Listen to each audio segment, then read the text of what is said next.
Welcome back to Open Line. We are talking about suicide prevention tonight. I have two mics on the line. We're going to try and take both here. Our first mic, thank you for hanging on, Mike. What's your comment or question tonight? Hi, yes. I've noticed that a lot of the places like the bridges over Nashville seem to be, full of like suicides, especially the Korean Bridge and down by the Cumberland River. And people are homeless. It seems a lot of people are dying by the river. I've counted like 12, 13, or 14 this year. And then, there's a lot of people. I mean, I live out by the Natchez Trace, and you aren't even going to say what happens in the bridge out there. So a lot of people, do you think they're like attracted towards certain places of suicide? All right.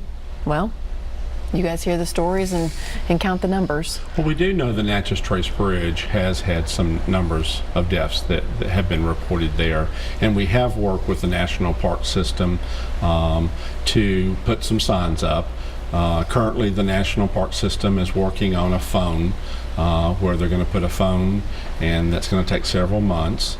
We have tried to work with the National Park System to put a surveillance and camera to be tapped into 911 so that in the event that someone looks suspicious, they could send a police officer, because the National Park Service for the entire Natchez Trace only has 5 officers, but that's not going to happen at this time, so they're going to try the phone. We have asked for some numbers for the Nashville bridges because just of the recent 2 attempts, and one person did die recently, and our thoughts and prayers are with all of those families, and so we continue to remember those families that are grieving at this time. But we have not got those numbers back, so I'm not sure about those numbers of 13 and so forth. But we are working with city officials and so forth. Okay, let's talk to our other Mike here. Mike, thank you for hanging on. What's your comment or question tonight?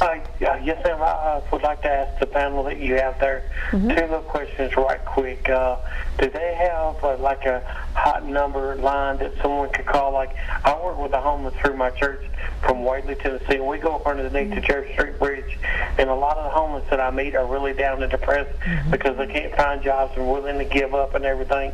And I just also want to know, have they ever thought about maybe putting in on a hotline that somebody could call 24 hours, that somebody might be wanting to volunteer to give back to help change, where somebody won't take their life, because, God has a plan for everybody's life, The people don't understand, a lot of people don't understand that about the homeless, but I do. I've been doing it for 9 years, and I just feel like, that we need to give them a chance back in life, because God made them like He did us, and I just feel that, the Nashville really needs to step it up for them. And I'm not saying that they're not, but I really have a big dream eventually to come to Nashville and build a building, not like the rescue building, but where the families can stay together and help them get jobs and education.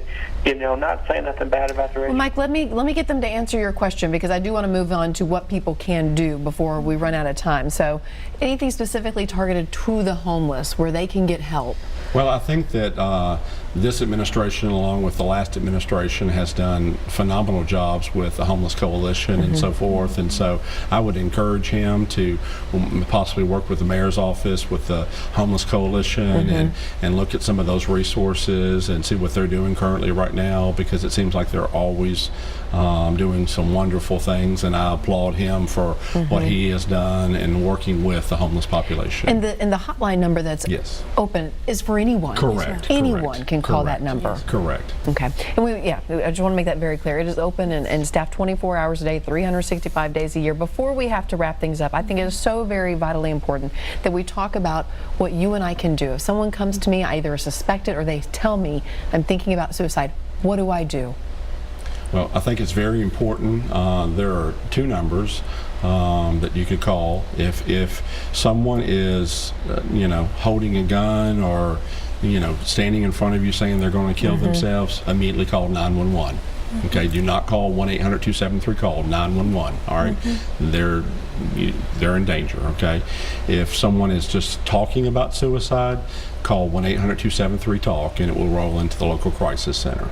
If you have someone that is looking at having thoughts and not in immediate danger, you could take them to the walk-in center here at Metro Center at Mental Health Co-op.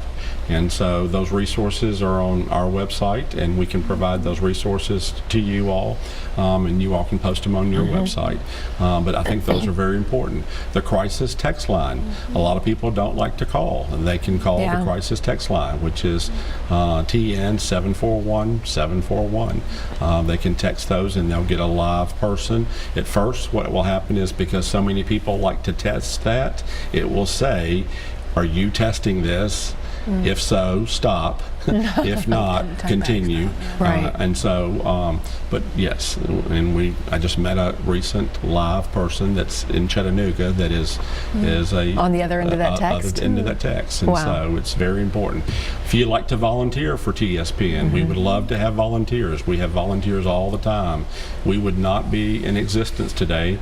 I only have 6 staff across the state. We have a West Tennessee coordinator, East and Middle, a zero suicide coordinator, and we're just working on a statewide initiative development coordinator, because we need more funding for us. Yeah. If we could add more staff, we could add more volunteers. And so you can donate on our website at tspn.org. We need money, but we also need volunteers. Sure. And so. And Dr. Lewis, we touched on this at the beginning of the show, but also I'd like to do it at the end in case people have joined us late. Tell us about the state's efforts, what you're really honing in on right now. So the state is, excuse me. Dr. Lewis has a bit of a cold, but you're championing through this hour. The state has really made a concerted effort in the past couple of years through the Department of Health to fully staff the medical examiner's office. And our job is education and gathering records. And so we have really been pushing to get reports of investigations from the county medical examiners, and also to educate them into how to investigate this type of death. Yeah, so very important. So we have the right numbers, so we know where the trends are, what we need to do on the front end of that. Very good. All right, we're going to take a quick break. When we come back, we will wrap things up. Stay with us.